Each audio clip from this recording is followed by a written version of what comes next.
Are we on? Hopefully we're on. Give it a second, there's a little bit of lag here. Just want to make sure that I've got the right screen. I hope you're all well. There's 6 or 7 of us joining in here, so feel free to ask questions. And what we're going to do today is, sorry, 1 second, just double checking that. Oh yeah, we're on. Can you see me properly? Alright, how you doing? Let's get into this. Once again today we're going to do a similar video from what we did yesterday, using that same technique of revealing the interesting and concealing the not so interesting.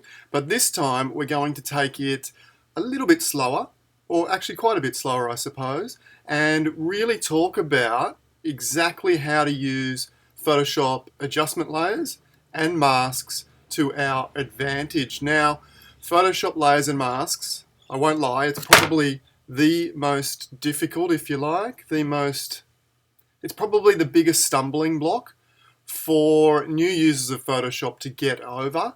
And I'm going to break it down today so that hopefully every single one of you watching will have a great grasp or understanding of how Photoshop adjustment layers and masks work to really improve our photos. So if I can manage to teach you this, which I believe is the biggest stumbling block, the hardest thing to get past in a really easy manner, well, hopefully we can do that. And keep in mind, down below in the comments or in the description, there is a free Photoshop introduction course which covers layers and masks, plus a few other things that I won't be covering today. In the initial stages of my workflow, I like to color correct, straighten the horizon and remove the dust. I'm not going to go into that because the free course covers that, those fairly simple techniques, and you can jump over there, sign up, and take a look at those different techniques if you like. How are we going? Is everything coming through okay? Drop a comment below if you're joining me here. Let me know where you're from. And I really appreciate you being here. Hit the like button because that helps spread the video around, helps the channel, all that kind of stuff. Okay, let me see. Let me just get my phone here so I can make sure we don't drop out. Okay, we've got Anthony with us. Great to have you with us, Anthony. I don't have a figure of how many people are watching, but anyway, who cares? If it's just me and Anthony, that's great. All right, let's get into it. Let me run through. So initially, the very first, the most important step, I believe, is nothing to do with Photoshop, really. It's about determining what are the most important areas of the image, because they're the areas where we're going to add the majority of the impact, the majority of the interest, and try and really lift those areas up. So in other words, why did we take our camera out of the camera bag and set up our tripod and go to all that effort in the first place? What was so beautiful about this particular location that we just had to go there and we just had to capture with our camera? In this case, on this image, I think it's reasonably obvious. We have this central subject or grouping of rocks, which I found very, very interesting. I think they make a great subject. So that's number one. That's one area that we're going to try and lift. And the second area is this beautiful pink sunset sky. So this was a reverse sunset, if you like. The sun was going down over my back. Okay, so we don't have that harsh light coming from the horizon. We have a beautiful pink light on the horizon. So those two areas, one, the sky, two, the subject, we're going to lift those up. And then the rest of the image, we're just going to tone it down a little bit to allow those really interesting areas that we thought were particularly beautiful at the point of capture to really shine. Now, whilst we do that, I'm also going to try and teach everyone layers and masks as simply as possible. I'm sure we can do it. I'm sure you can do it. Let's jump in and take a look. Okay. All right. Now, the same as yesterday, the initial thing we're going to do is add some light, some contrast, and maybe some color into this central subject area. And all of our adjustment layers come from this little black and white Can we see that this morning? Let me just jump back for a second. Make sure.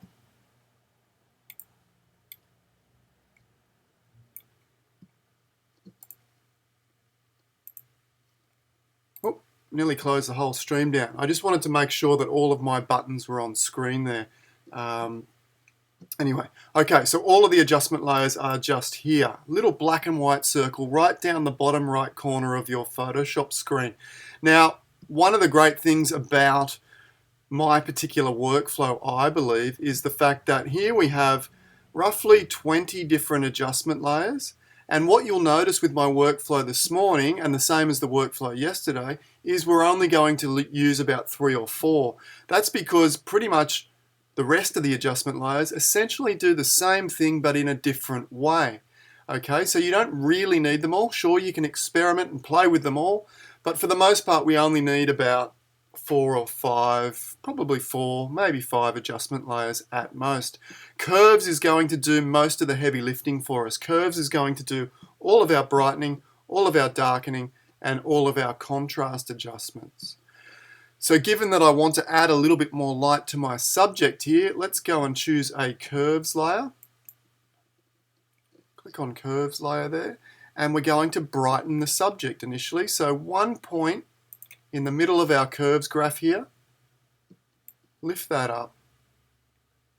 We don't want to go too far at any, in any one adjustment. So on the curves graph, you can see this little grid behind there. I generally don't like to go between the junctions of any of those grid points, so push past sort of that area if you like, for a couple of reasons. Number one, it starts to deteriorate the image. You can see those whites are getting very bright and losing detail.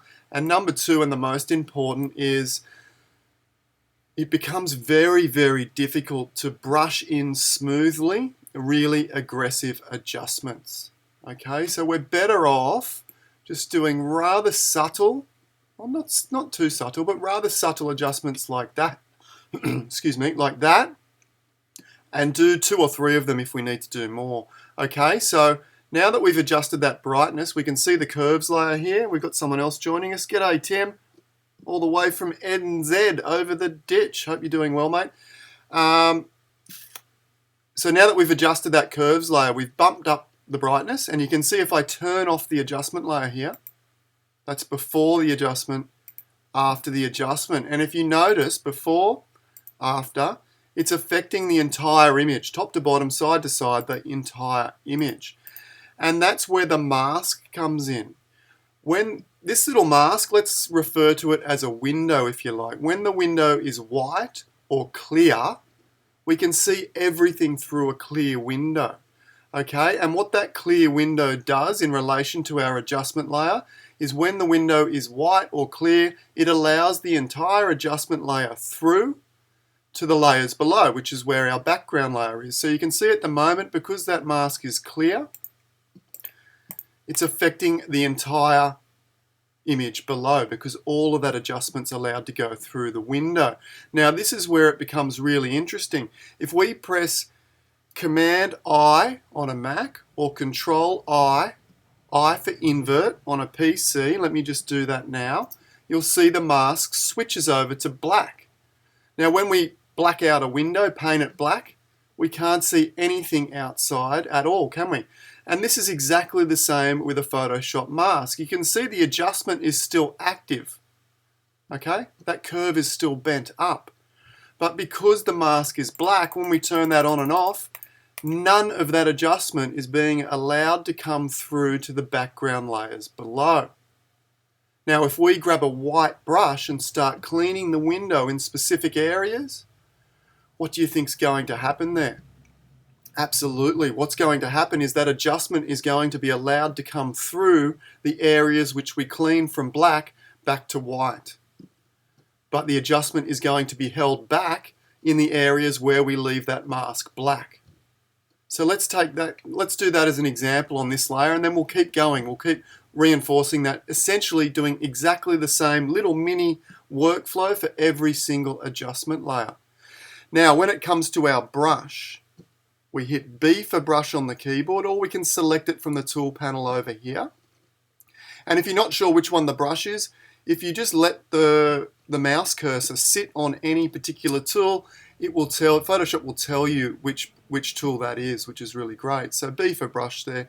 And look, if we right click on the tool, you'll see in actual fact there's a few different tools. So if you're unsure if you've got the right brush tool, just right click on, or press B for brush, and then right click on the tool which highlights, and make sure that that little white box there is on the brush tool. Okay, or just click on the brush tool, we'll do the same thing. Let's set the brush up. Opacity, I like 30%. It's a nice soft level and allows us to brush in really smoothly, which is really important. Now flow, not a lot of photographers use flow, and I'm going to set this and leave it pretty much for my entire workflow all the time at 50%. Why do I do that? I won't go into great depth. I do cover that in the course, but the reason I do it, the basics around it, is it gives you a smoother edged brush, which makes it easier to make smooth processing. The last thing we want to do is see harsh lines in our processing, so having the smoothest brush possible and flow at 50% gives us that, is going to make our processing easier. Lastly, if we right click on the middle of the image here, we get our brush menu there, and you can see mine was at 100%. That's not where I want it. Come down to 0% there. And to remove this menu, just click up on the top where it says Photoshop CC, just up on the header bar. You will notice, for those with an eagle eye, I'm using a slightly older version of Photoshop. I'm live streaming on my old Mac here. My old Mac doesn't have the capability to go up to the latest operating system, meaning that I have to use a slightly older version of Photoshop on this machine. But I have a brand new PC, which I had to buy because I couldn't update the Mac. I have a brand new PC which I use for my own processing and for making my course tutorials, which is always, of course, updated to the very, very latest version. Okay. Fire a question below if you have one. I'm keeping an eye on that as we go every now and again. Now the brush, we now have the brush. We can make the brush bigger and smaller with the square bracket keys near the enter or return key. Okay, so just in between enter or return and delete, you've got a set of square brackets, and the right bracket makes the brush bigger, the left bracket makes the brush smaller. You know, I like a pretty big brush. Probably the tip would be the biggest brush you can get away with is generally the best. Now, the brush works in conjunction with the palette, which is right at the bottom of the tool panel here. You'll see three small icons. A rather big black and white square, and that rather big black and white square is the foreground and background color. That's a bit confusing, doesn't mean much to me. In reality, the colored square on top is the color on our brush. The colored square on the bottom is the color on our palette. Excuse me, I'll have a cup of tea. Okay. Okay. Oh, losing my voice a little bit there. Too much talking. All right. Now, so you can see we've got white on our brush and black on our palette. If we use X, we can switch those two. Now, the important thing within my workflow, we only ever want pure black or pure white on our brush at any given time. And if we happen to have another color on our brush, we can hit this little white and black icon here, and that will change the defaults back to pure black and pure white. Let me see if I can turn my brush another color. Well, it didn't turn red, it turned gray. But you'll see if I hit the default icon, the little black and white square, we're back to pure black and pure white. That's all you ever need in Photoshop, or within my workflow anyway. When we add color, I add it with a white brush through a color adjustment layer. Okay. Now, you can also, this little double arrow, as you can see, will also switch between white and black colors on the brush. Now, quick little recap. I've just inverted the mask back to white where we were. You can see the white mask affects everything, top to bottom, side to side. We press Command or Control I to invert the mask to black, hiding away the adjustment layer behind a black window. You can't see anything at all. B for brush, making sure we have a white brush, set to opacity 30%, flow at 50%, and this same little menu is up here on the left-hand side, hardness at 0. All we're going to do is brush through the center here. Going to turn my smoothing down, we don't really need that. Brush through the center here, across the subject, and what you will see is the mask is changing. Have a look over here on the right hand side. If I hold down Option or Alt, we can look at the mask in full. So we can now see that we're allowing the adjustment to come through this white area. We're blocking it from coming through here, and there's a transition between white to black in between those areas. Just clicking back on the curves layer to go back to normal there. Okay, if we turn the layer on and off now, you will see that we've managed to paint that adjustment layer only into the specific area that we wanted. Before, after, before, after. Okay, that's great. Let's go and brighten up the faces of these rocks a little bit to add a little bit more attention again, because light, more attention. I want these rocks to stand out a little bit. Once again, down to our black and white little cookie, little black and white cookie here, the adjustment layer cookie. Select curves. Same thing, one point in the middle. Just drag in a general upwards direction. I will say towards the top left corner is my general direction. Something like that, it's perfect. Once again, you'll notice that adjustment is affecting everything, the entire layer. If we press Command I on a Mac or Control I on a PC, invert the mask to black. Same steps. Choose the adjustment, make the adjustment, invert the mask to black. B for brush, we already have our brush. We don't need to change the settings. I have a white brush again. And I'm just going to use a fairly small brush. And we're just going to roughly paint the faces of these rocks. Now you don't want to do this too much, because what will happen is you'll get a little bit of light bleed on the outside. So just, one or two brush strokes, and then make the brush bigger with the square bracket keys there, and we'll do one more sweep through the middle like so. Once again, if I turn that off, you'll see before, and then notice how we're getting most of the effect onto the rocks themselves. Okay, that looks really, really nice. Let's go and generally I'll adjust my light first, then my contrast, then my color, just to give you a little bit more structure there. So I'm pretty happy at this point with the subject, the amount of light on the subject. So now what I'm going to do is actually darken down the edges a little bit, okay, which will draw us in even more. So once again, down to our little black and white circle, our little black and white adjustment cookie. Select curves again, same steps. One point in the middle, but to darken, we drag towards the bottom right. Again, not too much, something like that. Once again, you can see that darkening is affecting the entire layer currently. We will press Command or Control I to invert. It's now hidden, and we can use that same white brush, and you'll see I already have some dark corners, so I'm not going to make them darker. I'm going to fill in between.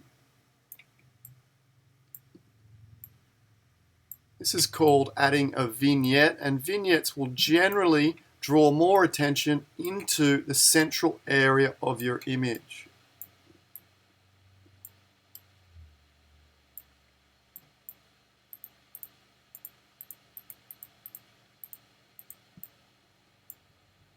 Okay, didn't really look like I did a lot, but let's just turn off that layer. Before, after, okay? That's probably enough for the time being. I do like over-the-top aggressive processing, so I'm going to really turn the processing up to 11 here eventually, so I think I'll probably end up darkening a little bit more, but for now that will do.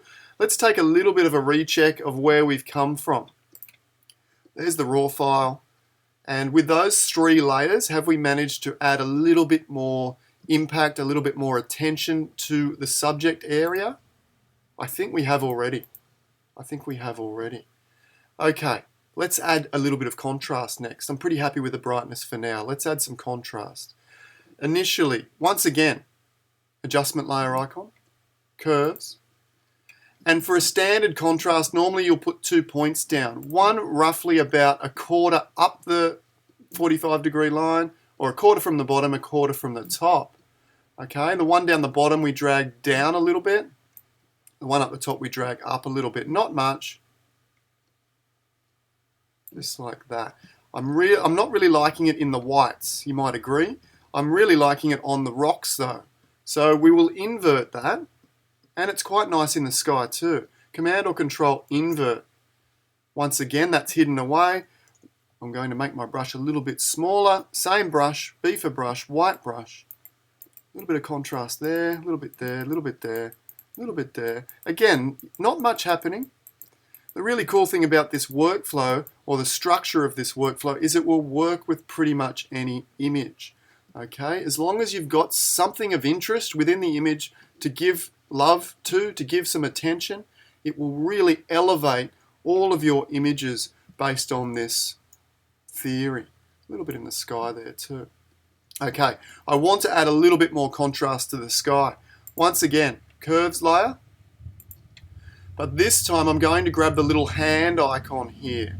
This little hand icon will come out onto the sky. And what you'll notice in the curves graph, a little dot dancing up and down the graph. If I sit over a bright area in the sky, you can see that dot is up towards the right. If I go to a dark area, it comes down to the left.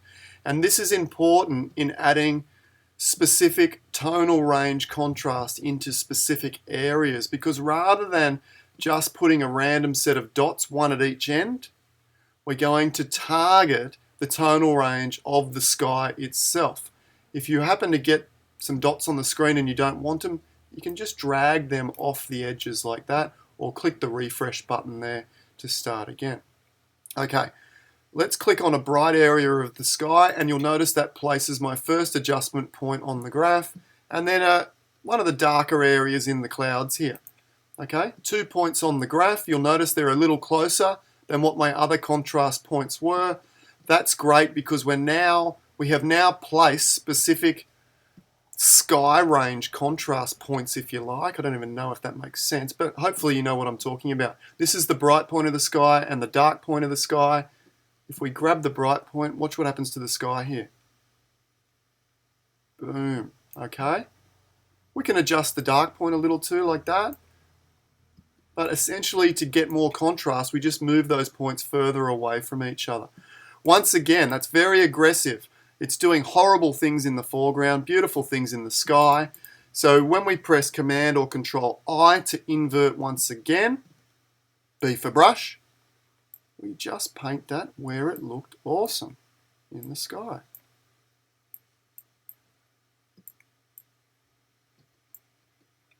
Okay, beautiful. I think I want to just enhance the front of these rocks here, just a fraction to sort of drag you into the main subject. Let's try that too. Once again, Photoshop is like hit and miss. I'm just trying things. If they don't work, it doesn't matter. We can just delete them. Curves layer again. We're going to use that same technique with the little hand. Click on the hand, down into the foreground. Click on a brighter area of these rocks, and then one of those shadowy areas there. You can see those points are roughly down the bottom here. Let's see what happens. This may not work. Oh, but it seems to be working quite nicely, doesn't it? Notice how it does horrible things to everywhere except where I intend to place this, right in the front of that foreground there. Once again, it's affecting everything at the moment with a white mask. Command or Control I, invert to black. B for brush. Smaller brush, and I'm just going to run a little bit of light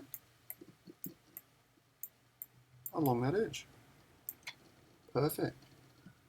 What happens if I add a touch onto these rocks? Oh yeah, that's nice too. Look at that. Really looks like they're being illuminated by that setting sun over my shoulder. Just a little bit like that. Okay. We're getting close. We're getting really close.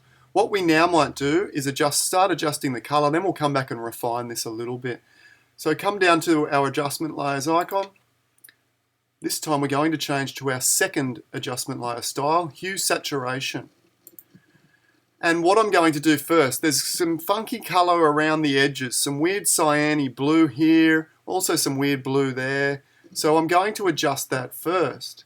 Now, the easiest way to remove a weird color is once again, click on the little hand here, and I'm going to click up where this weird blue is. And what you'll see, in fact, if I press reset, will it let me?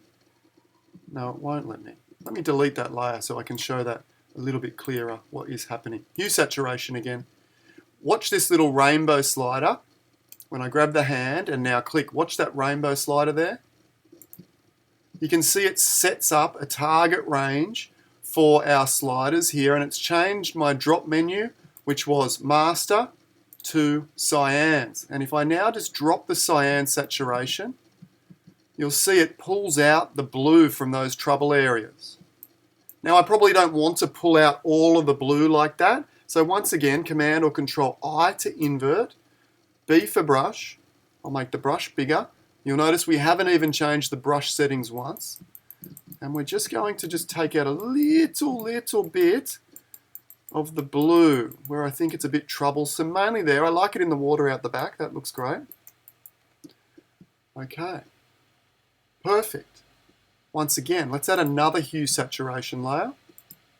This time leaving it on master, we're just going to lower saturation down. And we're going to do a saturation or a desaturation vignette. Okay, that'll make more sense in a minute. Currently we're desaturating everything. You can see that as I turn on and off. If we press Command or Control, invert the mask. Okay, hide the adjustment layer away. All I want to do is just run around the edges here and remove a little bit of color. And that's going to help draw all of our audience's eyes right into the middle, much like darkening down did. Okay? You can vignette, essentially, well, it's the whole theory kind of ties together. Remember, the theory is add more light, add more color, add more contrast equals more attention in that area. And the reverse is take away light or darken down, take away color or desaturate like we just did, or take away contrast will take away attention. So we're trying to remove a little bit of attention from the edges to make the center more attractive. Okay, so we've just removed a little bit of color. To be honest, there isn't a lot of contrast in the edges already. They're all quite dark, so we probably don't need to adjust that. That's looking really nice. Let's add one more hue saturation layer. All these little steps, and this time, look, we probably don't need it, but let's add a little bit of color to our subject. Just lift that saturation up a bit. That's too much, but I won't use it all. Command or Control I to invert, B for brush. That rock's probably got enough saturation, so a little bit there, a little bit there, just a little bit there, a little bit on the front of those rocks too. They look great. Perfect. Now you remember yesterday we added a solid color layer to add a color wash. It's one of my favorite ways to add mood and color, or color and mood, to an image. Let's add a solid color layer. It's really funny talking to the camera here and not really knowing if anyone's even still watching. It's quite a bizarre feeling. I can't tell until I turn off. But anyway, it's enjoyable. Passing time, distracting, all that kind of good stuff. And look, I've been doing a lot of photography and a lot of processing whilst I've been, well, I've decided to stay at home as much as possible with the current world situation, as probably you are too. So jump in and distract yourself by doing a whole lot of photography processing and learning some new skills like I am too. We've opened up a solid color layer. Now, often my go-to is selecting an orangish color and clicking in the middle roughly. Something like that is my starting point. And I'll show you what that looks like actually. Click OK. And then we switch the blend mode from normal here at the top of the layer stack. Can you see where it says normal, where my mouse is? Click on there and scroll down and click soft light. Okay? And that gives a really nice warmth. That's too much probably, a little over the top. And that will work on a lot of images. Do you remember, or have you ever heard about tobacco filters back in the old film days? They were really, really popular because they would add a nice, beautiful, warm tone across the image and make the image more appealing. It's kind of the same thing here. But in this case, For sunrise, sunset, I love adding like a purpley color. I just love it. It looks awesome. So how we do that is double click back on the colored square icon here. And I'll just move my rainbow slider up to purple. That's a bit too intense. So we just click around till we find something that's appealing. I'm liking that. Still too much, but we won't paint it everywhere. Click OK. Once again, we need to, well, in this case, you can see currently the little selection bars are around the icon. I need to click back so those selection bars are around the mask. Because if I invert the icon, Command or Control I, well, in this case, it does nothing. I thought it was going to invert the color. But if I click on the mask and press Command or Control I, it inverts and hides the mask away, exactly like we were doing with all the other adjustment layers. I've got another person watching along. I'm here, keep going. Oh, there's a few more Garys here too. Gary, was that a name I recognized from yesterday? I'm not sure. Loving the, oh, thanks for the live training. Absolutely my pleasure. It's a bit of a distraction for me as the phone falls down. Thanks guys. I've no idea how to pronounce this name. 𝗃𝗏, I'm not sure. My apologies. It looks like an Icelandic name or something like that, from something up that region. Where are you from? Throw in where you're from there, everyone, as well, so we know who's from where. Obviously, well, you probably don't know. I'm from Australia, a little place called Crescent Head, which is halfway between Brisbane and Sydney, which is a nice place to be out of the hustle and bustle at the moment. I generally don't really like the hustle and bustle anyway. Okay, I hope everyone's safe. I hope everyone's staying healthy, and love and thoughts to your family to be staying safe and healthy as well. Solid color layer. Let's just invert that mask back. So we had the white mask like that. Command or Control I to invert. I to invert that to black. And we can paint this in where we want. Now, I really enjoyed this in the sky, so we'll do a couple of brush strokes through the sky like this. Just like using a sponge or something and doing a sponge painting, just wiping across there like that. The sky looks beautiful like that, I think. Getting a bit carried away, aren't I? There we go. Something like that. Maybe a little bit too much. Norwegian, all the way from Norway. Thanks for dropping in. I was over in Norway back in 2016. I must say, your country is one of the most breathtakingly spectacular countries in the world. It's every corner is another postcard. Spectacular. All right. Land of the Northern Lights. Yes, indeed. What a spectacular experience it is to see those too. Now, I think I've done a little bit too much of that purpley color in the foreground here, so I switched my brush to black. Actually, I haven't mentioned this, I don't think. If you accidentally go overboard, let's go really overboard here and put a lot of purple in the foreground. Okay, like that. That's a bit too much purple. Now, if we switch the brush to black using the X key, getting a bit of Photoshop lag here. There you go. You can see it goes to black. What that will do is start blacking out the window again and removing a little bit of the effect. And we can really balance out our processing by that white brush to add it in, the black brush to take it away. I think we're getting close. Let's make it really drama over the top with one more adjustment layer, a curves layer. We'll darken down the outside a little bit more. I love overly dramatic images. Once again, Command or Control I to invert. Oop, I need a white brush now, so X to switch back to white. We're still using exactly the same brush settings if you've noticed. And I'm just kind of filling in a few of the spots like that. That's looking nice. Okay. If you guys are enjoying this, be sure to hit the like button and subscribe button. It all counts to really sharing these videos around. Hopefully we can eventually have 10 or 20 people watching along as I do these, or who knows. It doesn't matter to me if I deliver these to one person or 20 or 100. It doesn't really matter. It's a bit of fun and hopefully helping you guys to process your images and produce better images at the end of the day.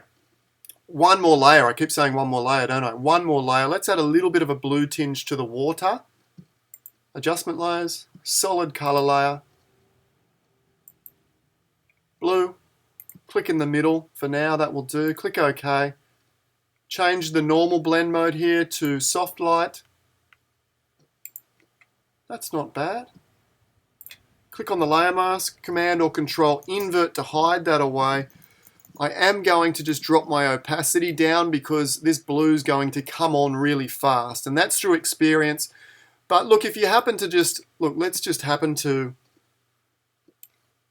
can you see what I mean? Like, I've got the opacity right up at 65. That's too much. We can press Command or Control Z to take that away, to undo. We could have also used the black brush to undo, but you'll find certain layers, mainly the really strong color layers, you'll need to adjust your opacity down, but generally 30% opacity, 50% flow is a good level. All right, I probably just need one sweep. I just want a little hint of blue out there. That might be a bit much. We can lower the opacity of the layer down too, over here, above the adjustment layers. Something like that. Now, one key when processing, I'm processing live here, so I'm a bit out on a limb, but what you should potentially do before sharing your finished work is get to this point, you think, gee, that looks pretty nice.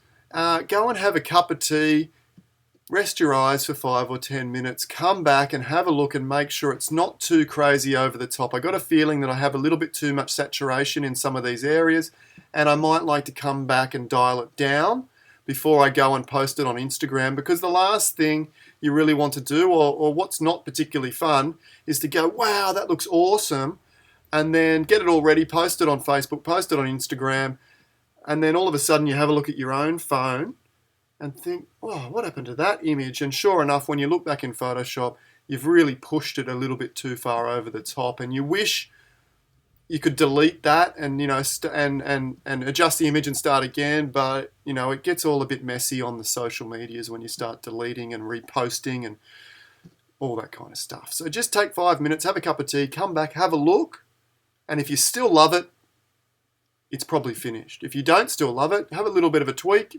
see what happens, and go and have another cup of tea or another break and come back. Oh, Gigi says, thanks, not talking to yourself. Beverly, hi Bev, how are you? Great to have you here.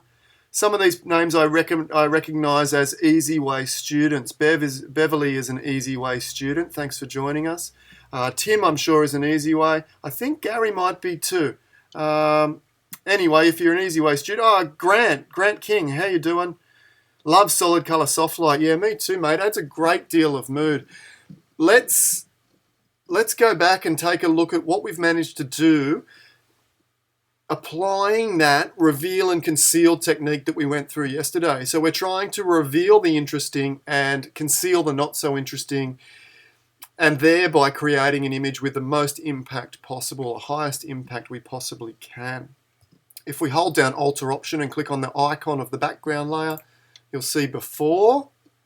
And remember, we were trying to really give our subject in the sky a little bit more importance, a little bit more interest within this frame. I think we have. I think we're successful there. I think we've been successful. Before, after. Which one gets more likes on Instagram? This one or this one? This one or this one? Who cares about likes? Yeah, I do. I'll admit it. I generally do. Although you might have noticed I haven't been posting to social media lately. I'm having a break, doing a lot of my own heartfelt art at the moment. And over the next few days, I'm going to share some of that heartfelt art that I've been printing out and working on here at home over the few days that I've had a bit of time to finally get to that stuff. So, use this time as a gift. We often don't get time to really spend with the family, spend doing what we love doing and creating art. So I know it's pretty scary times. I suffer anxiety anyway, so it's really heightening that. But we can distract ourselves by creating art and really following our passion as much as possible. I think that's it. For today. I'm going to try and come back tomorrow roughly the same time, roughly about 10 Sydney time, Australian Eastern time. Love to have you with me again. I'm not sure what we're going to be doing. I'm going to do some photo critiques. I'm going to do lots of Photoshop stuff. We'll talk about photography, all sorts of good stuff. But maybe we'll do photo critique tomorrow for an hour. And I've got a whole bunch of images that people would like me to critique on. So I'll bring all those into Photoshop and we'll talk about them based on composition, based on processing. And the most important thing in critique, in my opinion, and the most important thing in every single photo, we're going to talk about the story and the emotion in those images. Thanks again for watching along. Do me a favor, if you enjoyed this, subscribe, like, leave a comment below. Stay safe, stay well. I'll see you tomorrow. Bye for now.